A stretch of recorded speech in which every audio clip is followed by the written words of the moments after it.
Welcome to a Pam Jammer's fable. These short, magical tales may seem sweet, but listen closely. Everyone holds a whisper of warning, a dreamy little truth, or a lesson learned the hard way. If you'd like to request your own story, hear sequels, or get fables early, you're always welcome on our Patreon. Now, tuck yourself in. And beware what you wish for. Stuck in the wish. The attic smelled like dust and regret. Jacob coughed into his sleeve, stepping carefully across a floor that felt like it might give out any second. The house was ancient, half forgotten, filled with boxes that hadn't been touched for decades. Wallpaper peeled like old paint. Light filtered in through the single window, cutting the attic into slices of gold and shadow. He was supposed to be hauling boxes with the other guys, part-time summer work, nothing fancy. Just another gig for high school grads not yet sure where to go. But they dared him to check out the attic alone. Said it was haunted. Said the old lady who used to live here had been a witch. He didn't mind the dust. It gave him space to think. About Celeste. Even her name sounded distant. She worked at the corner pharmacy. Soft voice. Brighter smile. Moved like a whisper. Nobody knew much about her, except one thing that somehow got around: Celeste wore diapers. There were rumors. She had some kind of medical condition. Nobody dared ask. It became one of those half-spoken facts people didn't touch. But Jacob thought about it more than he probably should have. Not in a mocking way. In a curious way. Because he'd always wanted to wear diapers, too. He didn't understand it. He just knew it was there, lodged deep in his chest like a secret itch. And sometimes, when he saw Celeste, he wondered, if I wore one too, would we be closer? Would she want to talk to me? He was thinking about that, about her, when his boot knocked against something solid beneath a pile of mildewed blankets. It was an old lamp. Tarnished bronze. Ornate. Heavy. Like something out of a cartoon. Jacob held it up to the light, his heart thudding a little harder. The others would call it junk. Maybe it was. But something about it. He wiped the side of it with his sleeve. Just once. The attic shifted. The shadows swirled. And from the spout, smoke began to pour, black and green and curling like a living thing. Jacob stumbled back, dropping the lamp with a dull clang against the floorboards. The smoke thickened. Shaped itself. Two glowing eyes blinked into view. "One wish," said the djinn, its voice like wind through broken glass. "Speak it true." Jacob's breath caught in his throat. He should have asked for money. Or love. Or power. But Celeste was already in his head. The idea, so fragile, so strange, had already grown roots.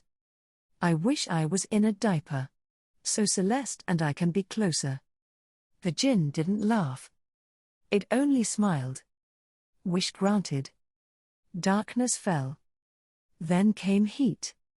A humid, heavy kind of warmth, pressing from every side. He couldn't move. He couldn't see, not really. Just shapes, light and shadow filtered through something thick.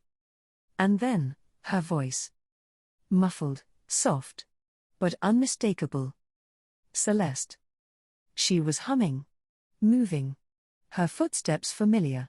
Close. Jacob tried to speak. Nothing. He wasn't wearing a diaper. He was in one. The realization hit like a scream with no mouth behind it. He couldn't move, couldn't shout, couldn't even close his eyes. He just was. And around him, flesh, fabric, crinkle. He was pressed against her, bound by elastic and padding. Then, warmth. Spreading. Soaking through him. She had wet the diaper. Moments, he heard tapes ripping, and as the diaper began to open up, blinding light surrounded him. Jacob blacked out. He came to again. Same position. Same world. Fresh diaper. He knew the pattern now. Like a sick loop. Every time she shifted, he shifted. Every time she walked, he was there. Close as skin. Time blurred. There was no morning. No night. Only the slow, pulsing rhythm of her body moving through life, while he lay trapped, silent and small and unseen. He heard her laugh with friends. Saw flashes of mirror reflections. Felt her sit, stand, twist, lie down. The djinn had listened well. He had wished to be in a diaper, so Celeste and he could be close. And now he was closer than anyone had ever been. With her. On her. Part of her daily life. And he would be. Forever. She never knew. Never could know. She was kind, careful, unaware. A girl living her life, never realizing her most intimate garment carried the silent soul of a boy who had wanted too much. He was there when she laughed. There when she cried. There when she got ready for bed and laid down with a sigh.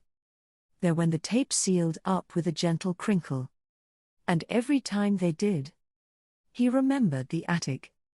The djinn. And his wish. The end. Thanks so much for watching today.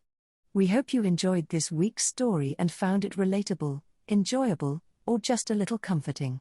Remember, we post new videos every week, so if you haven't already, make sure to hit that subscribe button and turn on notifications so you never miss an update. If you found this helpful or know someone who might, don't forget to like the video and share it with your community. Your support means everything and helps us keep creating content just for you. And if you'd like to see sequels, vote on upcoming stories, or even get a custom tale made just for you, check out our Patreon. Every bit of support keeps the magic alive. Until next time, take care and stay true to yourself.